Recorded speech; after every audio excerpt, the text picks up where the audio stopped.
xibaar yi.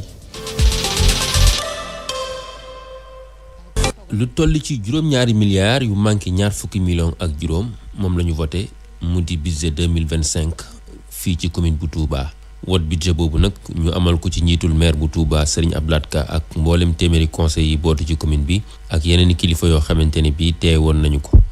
waaye amul kenn nag ku gàntal ci biir wote bi muy loo xamante ne bii ñoom kilifa yi ko jiite rafetlu nañu ko lool. commune boo dem boo gisee seen fonctionnement gis seen investissement en général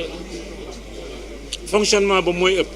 en général foo dem fu ne mais ñu ne fexe nañ ba suñu investissement dem na 60 et quelques millions kon mel na ni ñun liggéey rek moo na tax a jóg ngir askan wi. 6 milliards 975 millions di loo xamante ne bii nekkul xaalis buñ téye waaye luñ nësër la war ko wuti ji waaye ñu jàpp ne loolee nag am na ay priorités yoo xamante ne bii war nañ ko jiital ci Touba. at mii liñ ci sëmb bari na parce que dafa mel ni nit ñi liñ ko waxee dañu mel ni dañu gis ab manquement ci sunu liggéey bi mais du manquement boo xam ne nii c'est au niveau de la mairie parce que li nga xam ne nii commission des marchés dina ko def ni mu ko war a defee mais nag mënoo ubbi marché daal di koy attribuer tey ñu commencé exécuter tey soo ubbi marché tu es obligé nga taxaw temps bi nga xam ne nii war nga ko xaar ba xam dana am koo xam ne nii dana def recours wala dal loolu moo tax suñu report boobu nag ren jii maire nee na moom lay def priorité fas na cee liggéey centre de santé référence fas na ci yenn centre médicaux fas naa yenn jënd matériel lourd li ñu daloon aussi ren jii ci dëkk bi muy ci wàllu inondation maire jël ci ay précautions ndax xam ngeen ni masuñoo am ay appareils yoo xam ne ni dañuy def pavage mais fas nañu yéene wut appareils yoo xam ne day def ay pavage fas yéene wut matériel lourd boo xam ne aussi pour terrassement ak remblai yëpp dinañ ko ci def daal. muy loo xam ne nag jaar na yoon ci kàddu ki nga xamante ne bii moo di adjoint sous-préfet bi nga xam ne moom moo fa teewoon nekkal fa état jiite ndaje mi ñu wax ne nag lépp loo xamante ne bii daal xaatim nañ ko fi wala ñu wax ko fi ñu ngi séentu nag ñu jëfe ko ngir gën a mën a suqali dëkk bu sell bi Touba. jërëjëf Mor Joxaane donc moo ñu andil élément boobu jóge Touba ñu waroon budget 2025 bi ñu doon ko voté recette bi nag mi ngi toll ci 6 milliards 975 millions 550 mille francs alors biñ koy voté nag am na ñëpp d'accord ba mu des benn conseiller rek muy conseiller municipal ba nga xam ne nanguwu ko alors Serigne Sidi Mbacké di premier adjoint au maire moom nee na li ñu gën a constaté ci budget ren bi nga xam ne mooy 2025 bi ñu nar a voté bi ñu voté nii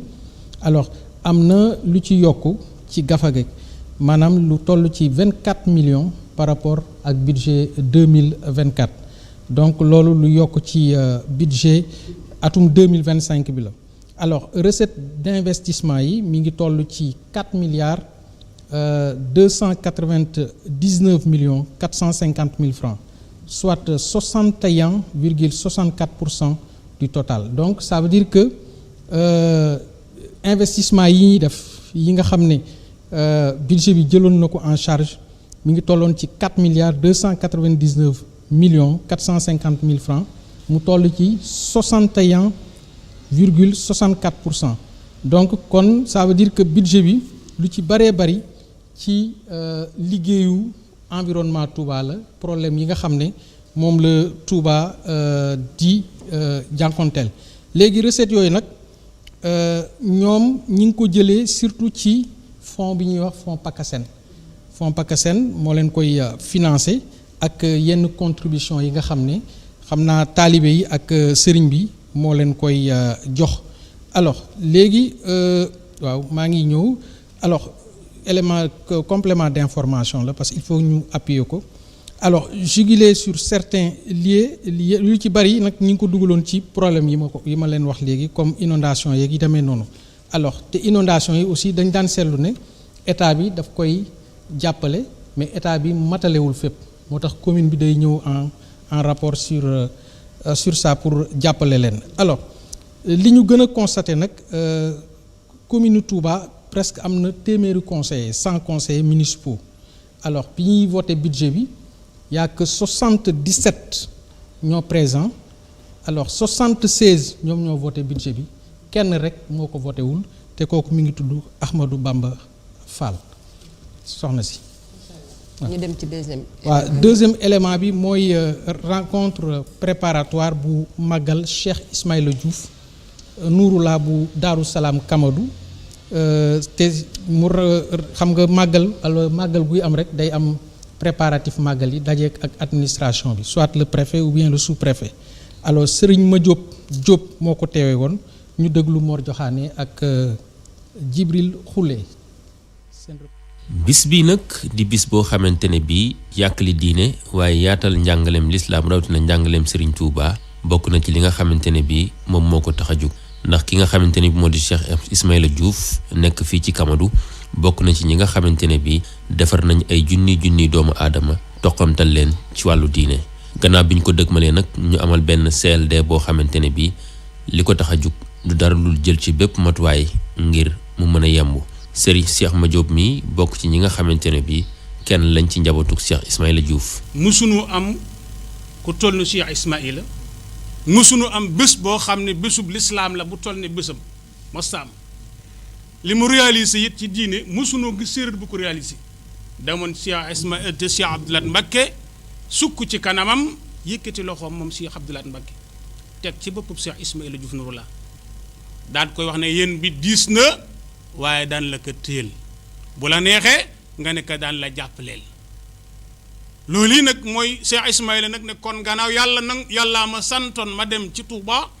jëblu Cheikh Abdoulaye nangul na ma mu ne lii duma ko toogaale naa wëlbatiku dem saay bokk dellusiwaat Daaru Salaam Kër Madiop séeréer woo bokki jullit yi ak bokki séeréer yi di sant Cheikhul Khadim ci bés boobu muy màggal gi. fàttaliwaat rek loo xam ne yàgg nañ koy ñaan ci nguur gi muy lu jëm ci forage Daaru Salaam Kër Madiop séeréer ndax wax nañ ko fi léegi forage boo xam ne depuis 1985 lañ ko taxawaloon tey jii su doon fukki nit lay nàndal tey jii mi ngi nàndal ñaar téeméer nit ndax maire mi nga xam ne moom laa dendal yaakaar ne def na ci extension yu bari yoo xam ne dëkk yu baree bari léegi ci forage boobu la ñu aju muy màggataay bi rek doyoon na waaye nag lim ci boole yenn moo jéggi dayoo mu ñuy doolee sàkku ci mboolem autorités yi ñu jàppale ci ñaareel forage boo xam ne moo koy seconde ci wàllu courant bi comme ni ñu ko waxee ñu dimbali ñu ci changer poto yi en béton ndax poto dénk yi ñu fa def ak max yi dafa tax yu bëri daanu nañ ba maire dégg nga sànq ni mu ko waxee yu ci bëri mënuñoo yeesal lamp yi su màggal gi jub see ndax kenn mënu cee yéeg li jëm ci wàllu yoon wi nga xam ne moo gën a fartey ndax ku ne xam ne yoonu Daaru Salaam Kër Madiop séeréer tiib yoonu Daaru Salaam Kër Madiop séeréer njenne li koy fréquenté dafa jéggi dayoo tey ji ñu ngi ñaan nguur gi li lay war a mu goudronné ne ko. muy bis boo xam ne nag bokk nañ ci li ci jiital njàngum alxuraan xasiday Serigne Touba waaye di ci def ay conférence ak itam yoo xam ne dana delloo nit ñi ci jaamu yàlla waaye delloo leen itam ci njàng ak njàngaleem Serigne Touba. voilà soxna Diarra lii lañ leen andi woon ci ñaari éléments yu ñu jëlee ca Touba muy voté budget bi 2025 ak la nar a xew màggal gu mag gu Cheikh Ismaïla Diouf Nouroullah nar a organisé. préparatif yi nga xam ne dañu ñi mu délégué war a dajeek administration bi ñu waxtaanee pour mën a def màggal bu mucc ayib jërëjëf Serigne Abdoulaye Diouf ci xibaar yi am solo yu ngi indi di jëlee ko fee ca Touba ñu ngi jaajëfal waaris yi dañ ciy taxaw seetlu Abdoulaye Bousso ci budget bi nga xamante ni doon nañ ko voté mu toll ci 6 milliards 975 millions pour ñu jëm ci lu ñu war a defaree Touba 2025 en tant que doomu Touba lan moo ci sa jàngat. sama jàngat mooy soxna Diarra ci budget bi injustice laa ci gis. ci budget bi. injustice laa ci gis ndax dëkk boo xam ne. lu ëpp 2 millions yi doomu aadama ak lu topp ña nga fa yeewoo muy dëkk boo xam ne deuxième ville sur le plan économique deuxième ville sur le plan démographique mairie bu Dakar bii Barthélémy Dias jiite am budget wu 50 milliards Touba am budget wu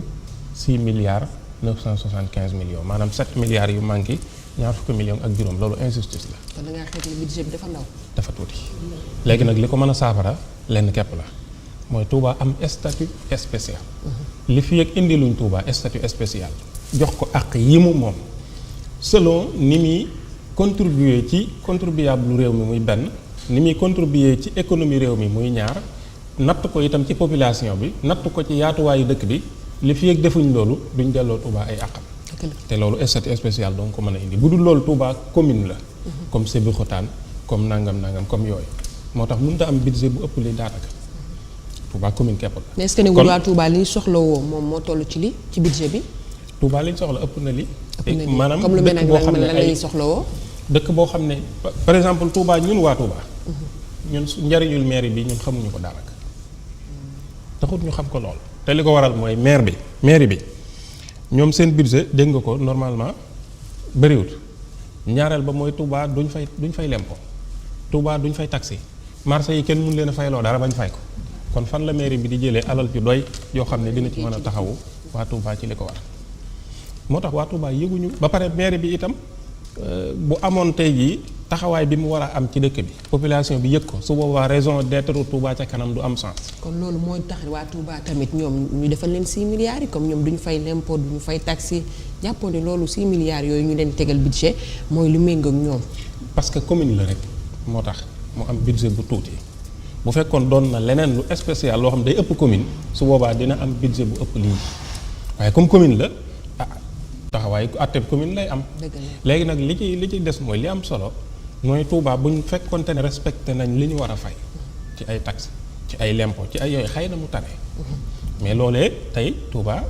duñ ko fay ñëpp ak mën a yem duñ fay dara léegi maire bi itam amul xereñteef maire bi ci boppam amul xereñteefu mën a am ay soit ay coopération wala ay yooyu ak yeneen dëkk yi am ay jumelage ak yeneen maire yi ci àdduna bi ñu jàppale Touba appuyer ko loolu tam maire bi moo war a am xereñteef googu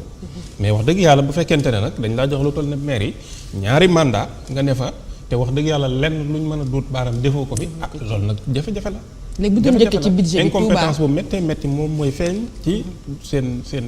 doxalin. 2025 bi ñu jëm lan la ñuy séentu ci budget bi ñu njëkk ko cee defar tali oto yi. xam nga maire yi du defar tali. maire yi amul doolee defar 7 milliards mënoo cee defar tali 7 milliards entretien la man. maanaam loo xam Touba moom lañ gën a soxla instant bi pour ñu jàppale leen ci. Touba li ñu gën a soxla éclairage public ci la bokk. ay yoon yu jàppandi yu nit ñi mën a jaar accessible ba mu am accès seen kër ci la bokk Touba liñ soxla sécurité ci la bokk na ci gis nga jafe-jafe coow yi mu jur fan yi donte ne loolu leneen la xëy na danañ ci ñëwaat mais Touba bari na luñ soxla loo xam ne tey gisuñu ci mairie bi tey jii éclairage public boobu kan moo koy def Touba ca kanam ñoom ñooy def ay lampadaire ci dëkk bi ay junni lampadaire ñaari junni ñetti junni ay yooyu tey jii bu fekkonte ne rôle bi mairie bi war a jouer ci dëkk bi jouer na ko Touba ca kanam beneen liggéey lay am bu dul ñëw di def ay éclairage public ak yooyu lan mooy différence am ak maire yi nekk Dakar dafa mel ni que ñoom amuñu comme exemple élection jotee ñu remplacer maire dafa mel ni maire boobu moo fay nekk ba je ne sais pas daal. day dellu statut spécial bi may wax léegi. parce que Touba ni ñuy falee maire ak Dakar ni ñuy falee maire bokkul. c'est différent Dakar seen liste bu ñuy fal maire dafay respecter parité. Touba ñun duñu respecter parité parce que sëñ bi mooy def liste proposé ñu def ko ci bannière parti politique bi nga xam ne moo yore gouvernement bi. APR bi mu fi nekk bannière APR la doon. Pastef moo fi nekk nii élection locale bu ñëwee ci bannière Pastef la ñuy def liste sëñ bi mais dans ce cas liste boobu nag amul ay parité ak ay yooyu sëñ bi mooy def liste proposé ko diwoy jiitu diw topp ca suñ demee ba ca urne yi it ñaari bulletin moo fay am mooy bulletin bi nga xam ne sëriñ bi moom la proposé ak bulletin bi nga xam ne bulletin blanc la soit li sëriñ bi tànn moom ngay voté wala boo tànnul listub sëriñ bi itam bulletin blanc moo fa nekk moom ngay voté loolu mooy wane ne liggéeyul ñi ngi yëg ni sëñ bi mi ngi yëg ni ñi nga xamante ni fal nañ te liggéeyul mi ngi yëg loolu waaw xaar ma ñëw ci loolu maanaam bulletin blanc boobu boo ko voté mooy ça veut dire que yow contre nga liste bi nga xam ne moom la sëriñ bi tànn boo xoolee élection yi jàll bulletin blanc boobu moo gagné woon élection yi te teewul maire bi moo falu donc ça veut dire que ak lu mën a xew li sëriñ bi proposé mooy jàll kon loolu dafay wane ne statut spécial Touba officieusement am na léegi officiellement nag la ñu war a xool liggéey ba Sëñ Muntaxa ju ñu ne ko ay yoon ñu fexe ba liggéey ba Touba am statut boobu leneen li nga xam ne bokk na ci li mën a saafara jafe-jafe yi ci wàllu commune bu Touba mooy ñu découper dëkk bi ba nga xam ne du nekk benn maire donc Touba dafa rëy Pikine tey ñaata maire la am nga Pikine Est am nga Pikine nangam mu ngoog léegi Touba foog mu am gàtt juróom wala 4 maire yoo xam ne du bokk ak maire bu mag bi nga xam ne mooy maire commune bu Touba Mosquée Guédé rek quartier la boo xam ne doy na ab soxla na maire yi Daaru Xuddoos quartier la boo xam ne soxla na maire yi boo xoolee boori dëkk quartier périphérique yi na lee jëm Ndindi jëm côté yooyu soxla na maire boo xam ne maire boppam lay doon kon Touba li fii ñu ngi koy bàyyi ci benn maire jafe-jafe yi day yokk te mënu ci lu bari ndax moom itam la mu war a am ci budget pour fa mu ko war a amee waaw fa mu koy balluloo mënu faa balle donc ay jafe-jafe la yu bari yoo xam ne dafa daje ci Touba te foog naa ne xëy na gouvernement bi ñoom dinañ ci xalaat ngir mën a xool nan la ñuy jàppalee Touba mais solution bi lenn képp la mooy statut spécial ci Touba. Touba jërëjëf sëñ Lat Bousso Cheikh Moustapha. waaw ñu ko sëñ Abdoul Ahad waxee rek Touba commune la c'est-à-dire boo xoolee Dakar ak taxawaay bi Dakar am xam naa loolu moo tax peut-être Touba ak Dakar bokkul te loolu Abdou Diouf wax sànq ci wàllu xaalis boobu xéwal yooyu ci pour wàllu inondation yi moo tax mu jóg ak waatu assainissement ci wàllu Touba kon dëkk la boo xam ne war nañ koo gestuwaat bu weesoo Touba sa kanam ku ne gis na Touba sa kanam ak liggéey bu rëy bi nga xam ne moom la ñuy liggéeyal parce que ñoom jàppewuñu c'est-à-dire Touba philosophie bi ñuy doxee ak Dakar li ñu wutale mooy ñoom sëriñ bi joxoñ rek fa la ñuy dem c'est-à-dire ñoom xooluñu ay maire rek yeneen joxoñ yoo xam ne ñeneen a koy liggéey mais fu sëriñ bi joxoñ ñoom fa la ñuy dem kon ñoom peut-être statut bi ñuy mën a am ci liggéey dëkk bi damay jàpp ni sax ñu jëloon sëriñ bi teg ko ci kanam moo doon gën a gaaw ci Touba sax que ñuy fal ay maire rek leneen man noonu laa ko gisee. macha allah te gis-gis am na solo soxna Idiya. waaw mooy li si Moustapha wax rek parce que it Touba bu ñu nee mooy deuxième ville yaakaar naa war na am benn taxawaay bu am solo comme ni ko si Abdou Lahad Maram waxee léegi ñu jox ko yi fi boppam waaye jox ko wàccuwaay bi mu am te dafay yoon sax Touba commune bu nekk war naa kii bu nekk kàcce bu nekk war naa mën a am maire boppam comme ni muy doxee fii ci Dakar bu ko defee day gën a taw féexal liggéey bi waaye da koy gën a yombal ndax Touba rëy na rëy yoo xam ne benn nit bu ko bëggee gérer c'est tout un problème. macha allah soxna Idiya wax na lu am solo ci dëkk bu sell boobu Touba nañ ci bàyyiwaat xel bu baax a baax sëñ Lat Bousso parce que Touba nag li muy yittewoo dafa bari wax dëgg yàlla ba tey seen inondation yi ñi ngi nii sëñ Mountakha lim ciy def gis nga taxawaay bi nga xamante ne am na loo xam ne faaw état bi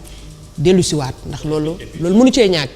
effectivement te lii ma la wax rek mooy solution état bi parce que mënu cee Touba ñàkk. tey mënut a nekk commune nga di ko beral loxo muy am ay budget yu extraordinaire alors que yeneen communes yaa ngi fi amuñu ko loolu su boobaa du nekk sax ak kii waaye xam nga tey ci misaal boo yoree ñaari soxna kenn ki di mesurer 2 mètres di poser 250 kilos sa kooku mooy aaw sa ñaareel di mesurer 1 mètre 40 di poser 40 kilos boo leen dee xottil nooy def. kii ëpp kay mooy boo leen waree jëndal dàll nooy def. da ngay jël kii mesurer 2 mètres nga jëndal ko dàll wu toll ne kii mesurer 1 mètre 40. déedéet loolu du maandu. lii maandu mooy kee nga xam ne géante la bu dem ca kaw la mu war a sol ci ay mètres nga xottil ko lu ñu toll pointure dàllam nga wutal ko waaye ki nga xam ne poids léger la nag lu toll ne li muy soxla muy pointure dàll 39 lay sol wutal ko 39 1 mètre 40 la wutal ko lu toll ak li muy sol loolu mooy ak maandu. mais Touba fi mu ne dañuy subir injustice boo xam ne li leen ko yóbbee mooy simple commune bi ñu ko jàppee ci réew mi te Touba dafa ëpp loolu. dañ ko war a def statut spécial. Touba gis boppam ci àq ak yelleef yi nga xam ne yeyoo na ko ci réew mi Touba moo fi am benn événement boo xam ne at mu jot lu ëpp 250 milliards dina ko dugal ci économie réew mi.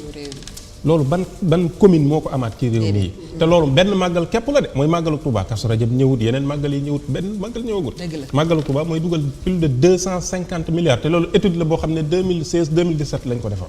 boobu ak tey jii kon ñaata la minimum loolu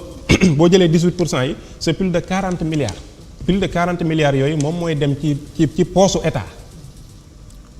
poosu état ci boppam màggalu Touba dana ci am plus de 40 milliards yoo xam ne ci poosam la jëm. léegi nag lan lay delloo Touba ci budget Touba li ñu leen di delloo ci budget mooy 6 milliards nangam. loolu du ak maandu sëñ bi. doy na waar mi ngi noonu jërëjëf sëñ Lat Bousso jërëjëf sëñ Moustapha Dieng ba ci soxna Idiya Thiam àddu nañ ci li jëm ci Touba ak budget 2025 bi ci 6 milliards yi 975 millions yi nga xam ne moom lañ bëgg a teg liggéey ci Touba ñu xalaat ni ci suñuy xel mu gàtt loolu dafa tuuti ci Touba ak mboolem li nga xamante ni soxloon nañ ko fa ndax ku ne xam na ni dëkk bi ñu ngi souffrir ay jafe-jafe yoo xamante ni ñoom doomi Touba jàmbatuñ ko kenn ku dul sëñ Mountakha Mbacké xalifatu am lil muridiyya ndax moom bàllay sa ku ñëwit da nga ko faa fekk moom tubaarkàlla moom lépp mu ngi ci lu ne dugal na ci loxoom waaye état bi tamit mënta ñàkk tamit ñu gestu ñi nga xamante ni mooy doomi Touba ndax tey laaj na ay maire